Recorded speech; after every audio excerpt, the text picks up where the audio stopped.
people, welcome back to the channel. Today, as you've seen, that's basically done.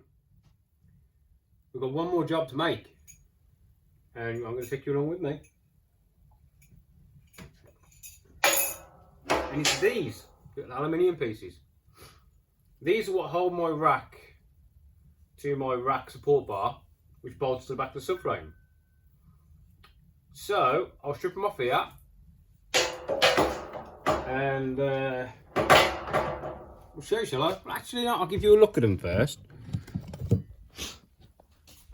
So this is a set diameter, set height to where the Mini the original rack sat. Because what I did is underneath there, I've got a complete mini bulkhead, which I strapped to a complete subframe.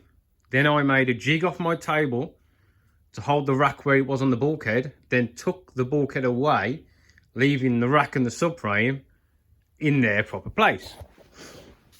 So these, now we need to make some more, because these are the last two I've got. I've run out. So with this, you still are gonna get a slight amount of bump steer, but it's very minor in the amount of travel. A lot of people think bump steer is from full droop to full compression. It's not. Your average car only uses between 1.5 inches of actual travel in the centre. So you only need to take your bump steer from ride height from, I think, 1 inch above and 1/2 inch below. Is that right? It's somewhere around that section. That's where you're taking your bump steer from. So Mini, they all have bump steer. No matter what you do, they have bump steer. So with these, what you can do is you can also buy the Mondo Sport top arms that go into the hub.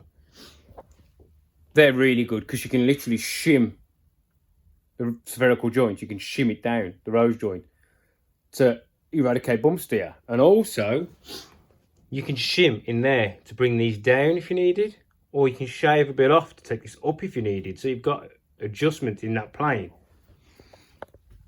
Because when I was setting this, I worked out the bump on one of my previous videos, and at this point was the best it could be.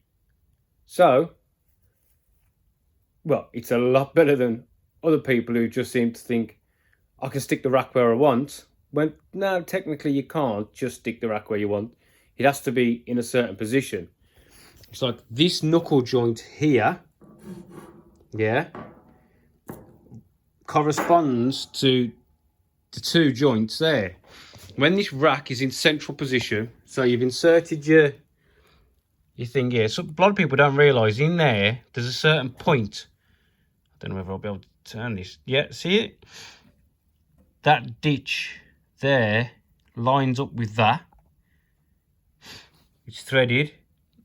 That rack then is perfectly centered. So this pivot point here, and this pivot point here have to align. Yeah? So when you move the rack from its normal point, up or down, you are now no longer in alignment, which will create bump steer. The idea is you need to get those in the best alignment as you can.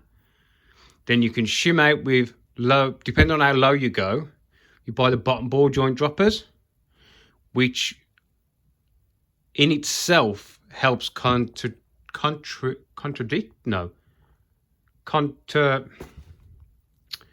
what's that word? When it's contra something, you know what I'm on about. It helps to get away from your roll center, the mini tab. I can't remember what the bloody word is. I'm dyslexic as well, so you're gonna have to deal with me on this one. Contract. You know what I'm on about, people. So yeah, so you can't just move a rack without knowing where that rack's going to go to. So right, what we're going to do is strip these off, and I've got to get some materials out. We need to get the slabs, which are these. Brought 2 of. Yeah, So these are what we're going to make them out of. So we've got to do all our drawings. We've got to slot these down on the saw. So we've got to change the blade to an aluminium blade.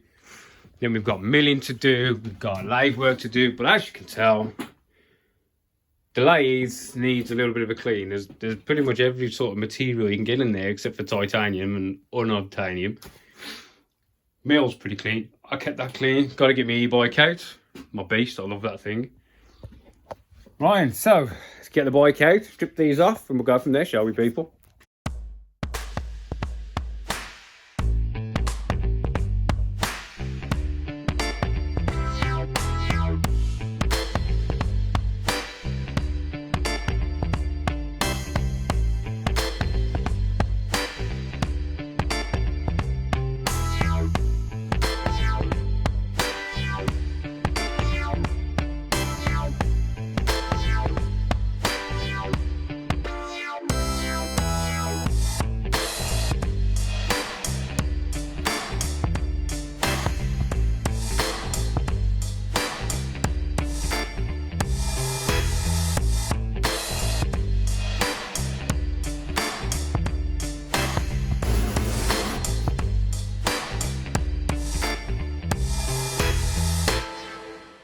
Then.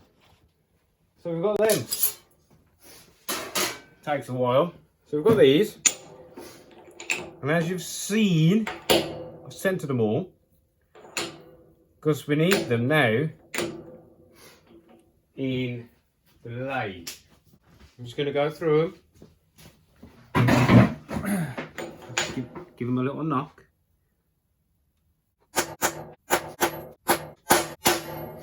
Right then. Plus the one in the truck. It's good enough for me. Let's take them, and we're going to need this. I've put my independent chuck in. Because the shape is oblongy, you have to have two jaws one way, two jaws the other way. Yeah? So I'll put you up on here. This is your little home while I'm in here. Is that okay for you, people? Right, so what we've got to do, we've got to put a hole in the middle, and then we're going to bore it out to the required size on my paperwork, which is 1.5 inches or 38 mil ish on a good day. Two of them have got to go to that, and two of them have got to go to that. Yeah? And then you have to put these outer pieces in. That's what locks the rack in situ, so it doesn't slide side to side. So, first of all, we've got to bore the middle out to that. You'll see it's oblongy. Because you machine them round, then you have to cut them in half. But you don't want them to reach halfway around the rack. It's just shy of halfway around the rack. Otherwise, there'll be a pain to get the rack in. Right? So you have to set your chuck, nip it down. Yeah? And the way I'll set my chuck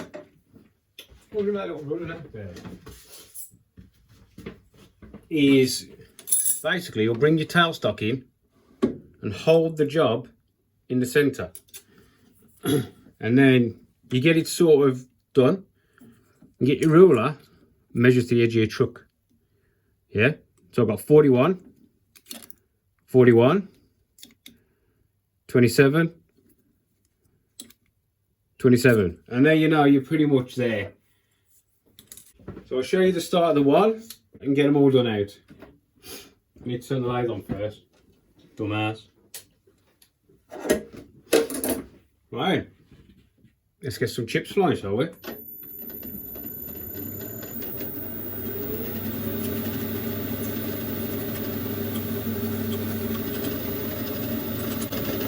And remember, the bigger the hole, the slower you roll.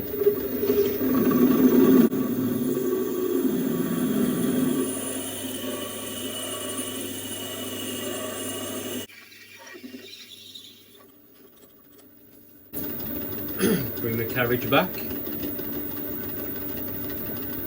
Turn that off, shall we?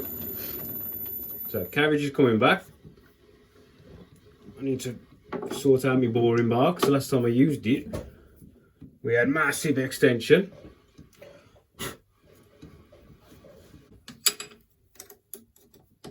One.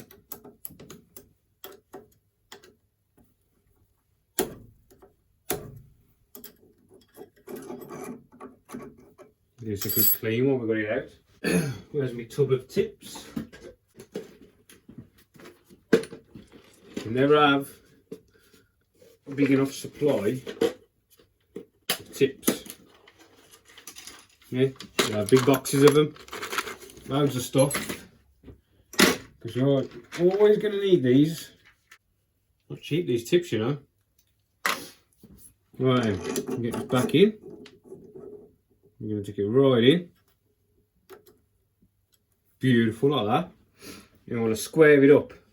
There's my little square, guys. Right, on the top of these boring bars is a flat.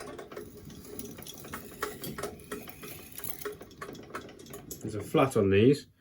That flat needs to be flat. Yeah, and this little square is ideal for me because it just about clears the tool.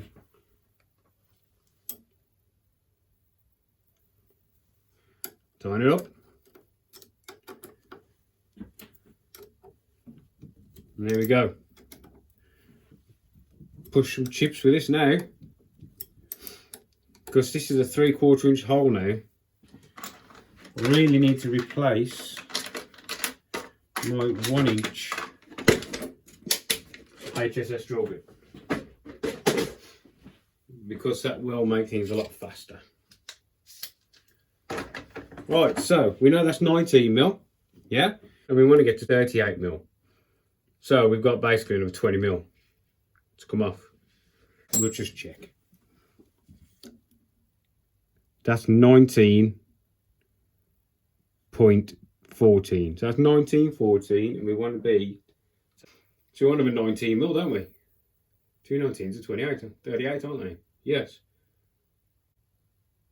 So if we set this caliper for say 9 mil. Yeah, close. Then drag that around there.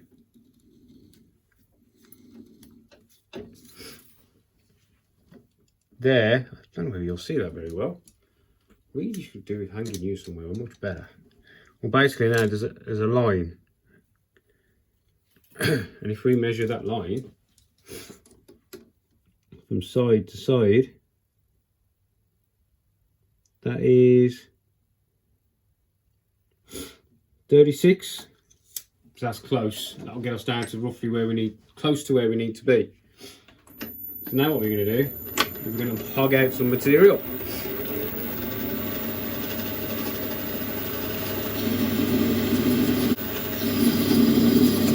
We're getting close now, so we'll slow down. Try and keep the heat out of the job. That's about our 26 mil, 36 mil.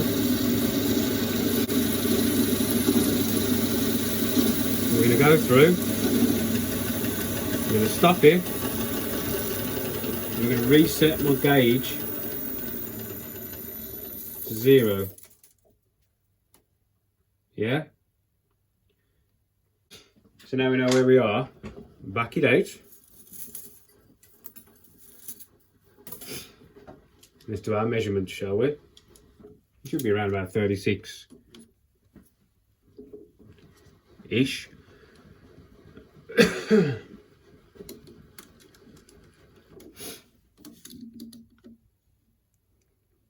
Yeah.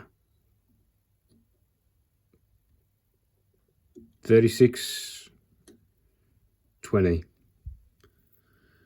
Yeah. Another 2 mil, don't we?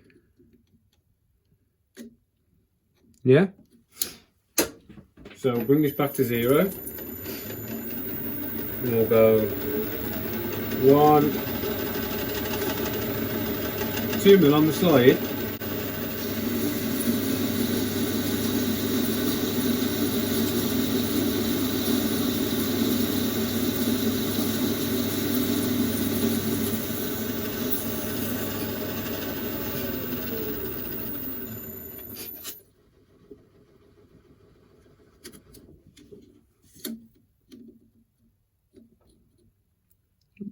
2836.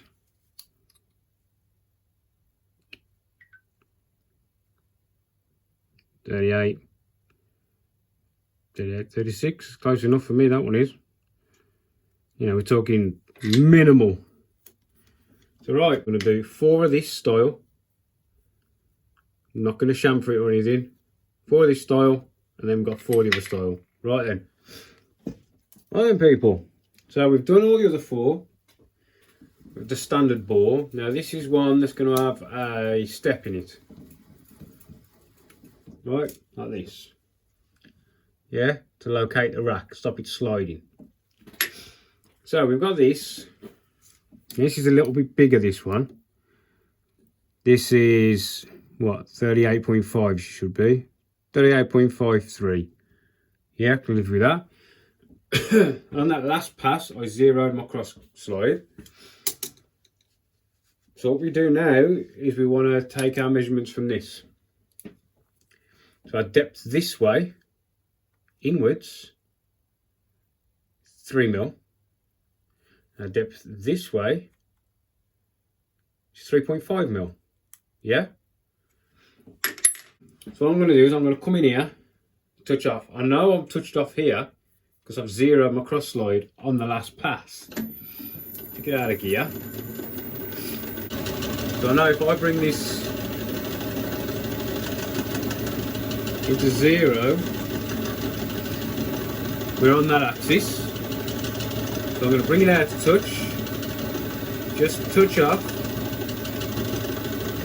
yeah, and then 0, the one on the end, right, so now we are 0, 0 on our points. We are on the corner of that job.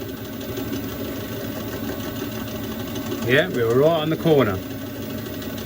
And we want to go 3.5 mil deep this way. We've got our 3.5 mils here. So over the whole thing, that's 7 mil, isn't it? So what I'll do is I'll come 6 mil. We'll take a measurement. There'll be 3 mil either side, and then we'll go. Was it 3 mil deep? 3 mil deep. So we're going to come over. 1, 2, 3 mil, and then we're going to dive in 3 mil. 1, 2, 3. Bring it back out. We're going to dive in another 3. 1, 2, 3. We'll dive in again. 0. 1, 2, 3. Then run it in. Bring it out. Now this one's blade has got a little bit of play in all of its jars and axes and stuff, so you do have to take everything with a bit of a pinch of salt. But as these are just to hold the rack, it's as long as it's got the right inside to pinch the rack, we're good. So compressor's just turned on. So there we were, 38.5 wasn't it, something like that. 38.53 wasn't it? So here really we want to be at 45. So see, we only came out 6 mil and we only need 0.6. So we'll go another 6, yeah? 0.6. You can't even see my caliper, can you? Is that better for you? 37 we're on. Maybe 40. 40, yeah. So we want another 6 mil. And this way 2.7. See, that's the wear in my lathe. So we want to come out 6.6 and we want to go in 7, 8, 0.3. So we're going to just touch, make sure we're at our 0. Yeah. Right, and then we're going to go in a little bit.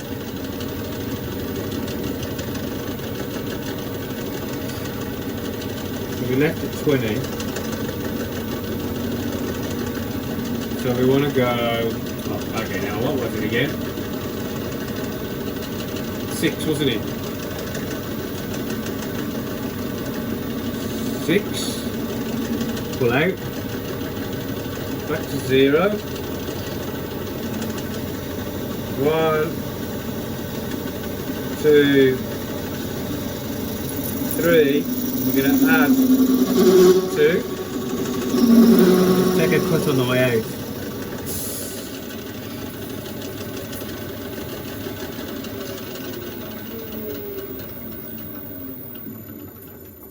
Hold your breath, people.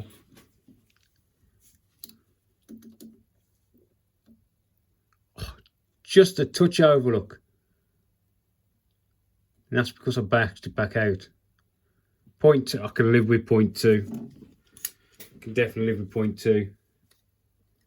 And then this way we are 3. 2.93. 2.94, 2.94. So that's close. That's pretty much, I can live with that. Yeah? So now what we've got to do, we've got to flip it. Now this is where it becomes tricky, because we've got to indicate that back. So, knock it off. Knock it off.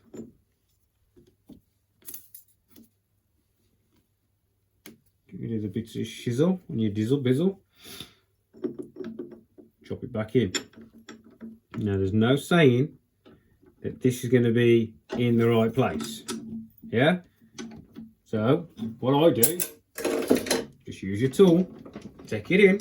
I just take it in until we're close. Zoom you in a touch. Until we're close to the side.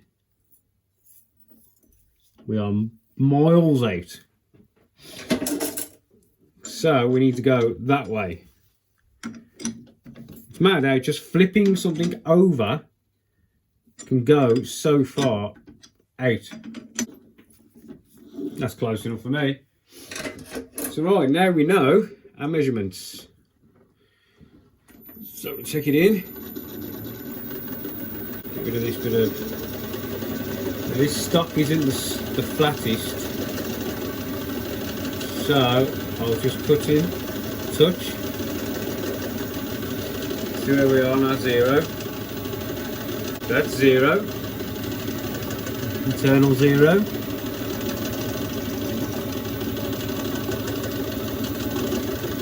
Nearly the same. 0. So we know we wanted to go 6 mil, didn't we? 6 and 3. 1, 2, 3. 0. 1, 2, 3. Just out of the way. Don't do that. Go. And we'll go another 1, 2, 3. Back into 0.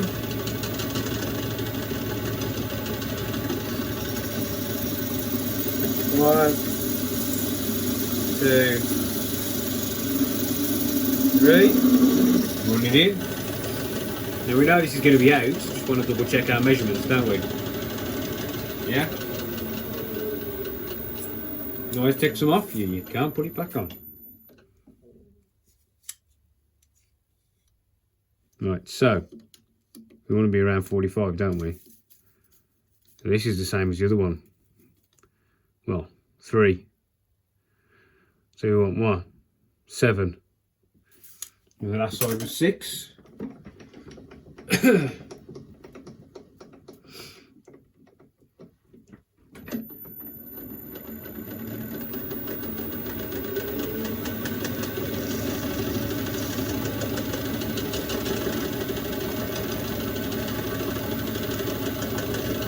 0.7. 1, 2, 3. Run it in.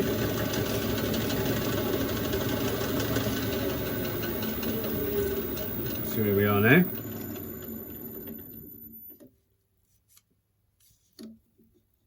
Ready? Oh, look at that. 44.7, 0.7, 0.8. Oh, you can't even see. Look.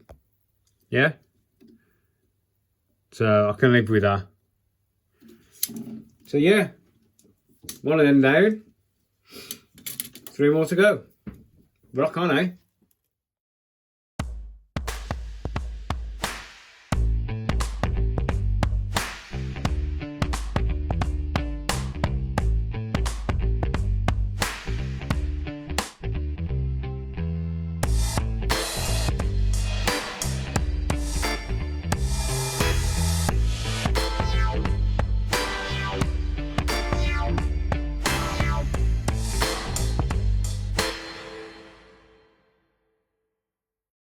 Right then, boys and girls, that is all the lathe work done. So that is all the work for the lathe done. Then we've made a mess. We made the standards and the edged. Yeah. Now what we need to do, we need to put them all in here. So you know that.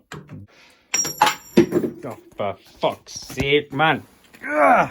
Right, so we're going to stand them in there to chuck like that. Yeah, and we've got to put that shape in the top of them. Right? So we'll cut this, and then to cut that, because my milling head only goes that way, I have to take them all out and do that individually.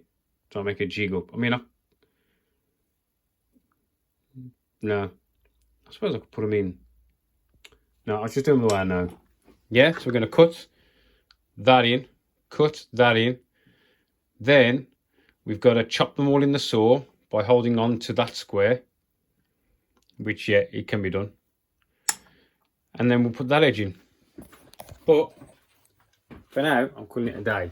Because it's very dark. It's quite late. And I'm hungry. So, there we go. Thanks for watching. Grab the second part next time. See you soon.